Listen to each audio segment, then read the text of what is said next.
বন্ধুরা, ডন্টলপুর কুকিং এ তোমাদের সবাইকে স্বাগতম। আজকে আমি যে রেসিপি নিয়ে এসেছি সেটা হচ্ছে ঝুড়ি তৈরি বা গজা তৈরি। দেখো কিভাবে সুন্দরভাবে তৈরি হয়ে গেছে। খুব সহজেই বাড়িতে বসেই এরকম দোকানের মতন ঝুড়ি, মুচমুচে ঝুড়ি তোমরা করে নিতে পারবে। এটা ঠান্ডা হলে বয়ামে ঢুকিয়েও নিতে পারবে, অনেকদিন সংরক্ষণ করে রাখা যাবে। তো আমরা রেসিপিটা দেখে নিই।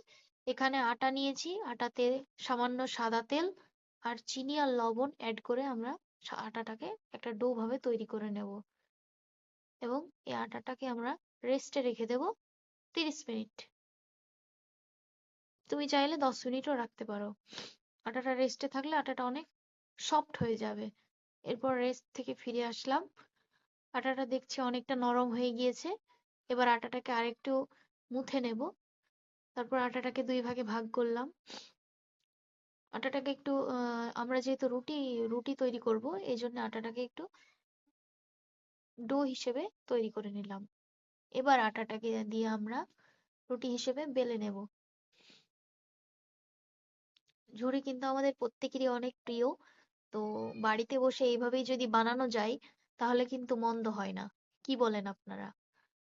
তো এইভাবে আমি রুটি বলে নিচ্ছি।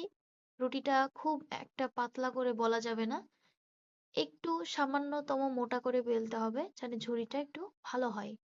তারপর একটা ছুরির সাহায্যে আমি কেটে নিচ্ছি। প্রথমটা আমি ফেলে দিলাম, সমানভাবে হলো না এই জন্যে। এবার আমি দুই পাশ কেটে নিয়ে মাঝখানটা আমরা ভালোভাবে পিস পিস করে নেব একটা ছুরির সাহায্যে। আপনারাও আমার মতন দেখে নিন, এইভাবে পিস পিস করে নেবেন। এইভাবে পিস পিস করলে আপনি অন্যান্য শেপ দিতেও পারেন, তবে আমরা এই শেপটাই নেব যেহেতু আমরা দোকানে এইভাবেই খেয়ে থাকি। তো দোকানের মতো তৈরি করার জন্য আমাদেরকে এইভাবেই তৈরি করতে হবে। তো দেখুন আমি এগুলোতে রেখে দিলাম। এগুলো খুব একটা বেশি বড় পিস করা যাবে না, কারণ এটা যখন ভাজা হবে তখন এটা অনেকটা ফুলে যাবে। তো আমি লম্বালম্বি কেটে নিয়েছি। এবার আমি মাঝখান থেকে একবার কেটে নেব। মাঝখান থেকে কাটা হয়ে গেলে কিন্তু আমাদের এই তৈরি মানে গজা তৈরির যে প্রথম ধাপ সেটা আমরা রেডি করে নেব। তারপর আমরা সবগুলো একটা পাত্রে একটা জায়গায় তুলে নিলাম। সবগুলো তোলা হয়ে গেলে আমরা পরের ধাপে এগিয়ে যাব। অনেক সহজ পদ্ধতিতে আমরা বাড়িতে বানিয়ে ফেলতে পারলে দোকানে যাবার আর দরকার পড়বে না। তো আমি পরপর কুলোতে সাজিয়ে নিচ্ছি। এগুলো হবে ভাজার জন্য রেডি হবে। তো আমরা পুরোটা একটা রুটি দেখে না বুঝতেও পারি, দ্বিতীয় রুটিটা বেলে নিলাম। আবার সেম ভাবে আমরা কেটে কেটে রাখলাম। দেখুন এখানে অনেকগুলি আমি ঝুড়ি তৈরির জন্য রেখে দিয়েছি। এবার আমরা চলে আসলাম রান্নার কাছে। চুলোতে কড়াই বসিয়ে দিয়ে চুলোতে তেল দিয়ে আমরা ভেজে নিচ্ছি। ভাজা হচ্ছে, হালকা লাল লাল ব্রাউন করে ভাজতে হবে। প্রথমে আমরা ভেজে নিলাম, হালকা লাল লাল ভাব চলে এসেছে। এবার আমরা ছেঁকে তুলে নেব। একটা ছাঁকনির সাহায্যে আমরা এগুলো তুলে নিলাম। এবার পরের গুলো আমরা আবার দিয়ে দেব, তেলে ছেড়ে দিলেও। পরের গুলো তেলে ছেড়ে দিলাম। তেলটা অনেকটা গরম এই জন্য ফুটছে। তারপরে তেলে সবগুলো ছেড়ে দিয়ে আবার আমরা দ্বিতীয়বার ভেজে নেব। দেখুন সাদা সাদা ভাবটা থাকবে না, ব্রাউন ভাব চলে আসবে। যখন ব্রাউন ভাব চলে আসবে তখন আমরা আবার ছেঁকে তুলে নেব। আমরা ছাঁকনির সাহায্যে তুলে নিলাম। তুলে নেওয়ার পরে আমরা আহ আবার অল্প কয়টা যেগুলো বেঁচে ছিল সেগুলো আমরা তেলে ছেড়ে দিলাম। আমরা সবগুলো এইভাবেই ভেজে নেব। ভাজা হয়ে গেছে এখানে। এরপর আমরা 2 বাটি চিনি আর 1 বাটি জল দিয়ে নাড়তে থাকবো।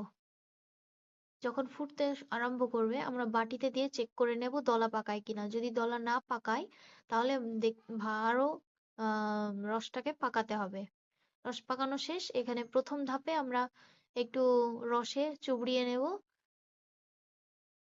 দ্বিতীয় ধাপে আমরা রসটাকে অনেকটা ঘন করে এইভাবে নামিয়ে নেব। যদি প্রথম ধাপে একবার করে নেওয়া হয় তাহলে দ্বিতীয় ধাপে যখন আমরা ঝুড়িগুলো মেশাবো তখন অনেকটা সুন্দর হয়ে যাবে। তো আমরা এখানে নেড়ে নিচ্ছি। এগুলো যতক্ষণ না ঠান্ডা হচ্ছে ততক্ষণ কিন্তু জমবে না। ঠান্ডা হওয়ার পরে সেগুলো গায়ে লেগে যাবে। আপনি বাড়িতে বসেই অনেক মজার মজার রেসিপি আমাদের চ্যানেলে দেখতে পাবেন এবং করতে পারবেন। তো আমাদের চ্যানেলটিকে অবশ্যই সাবস্ক্রাইব করেন এবং পাশে থাকুন। দেখতেই পাচ্ছেন বলতে বলতে ঝুড়িগুলোর যে রস সেটা কিন্তু গায়ে লেগে যাচ্ছে। আস্তে আস্তে কিন্তু এগুলো শুকিয়ে যাবে। তো নাড়তে থাকবো। 2-4 মিনিট অবশ্যই আপনাকে নাড়তে হবে। নাড়তে নাড়তে ঝুড়ির গায়ে কিন্তু আমাদের চিনিগুলো লেগে গিয়েছে এবং আমাদের এখান থেকে ডান। আমরা ঢেলে নিলাম। দেখুন কত সুন্দরভাবে দোকানের মতো ঝুড়ি তৈরি হয়ে গিয়েছে। অবশ্যই আমরা এটা অনেকদিন সংরক্ষণ করে রাখতে পারি এবং বাড়িতে সবারই সাথে খেতে পারি। দেখুন কত সুন্দর হয়েছে, গায়ে চিনিগুলো একদম দোকানের মতো তৈরি হয়ে গিয়েছে।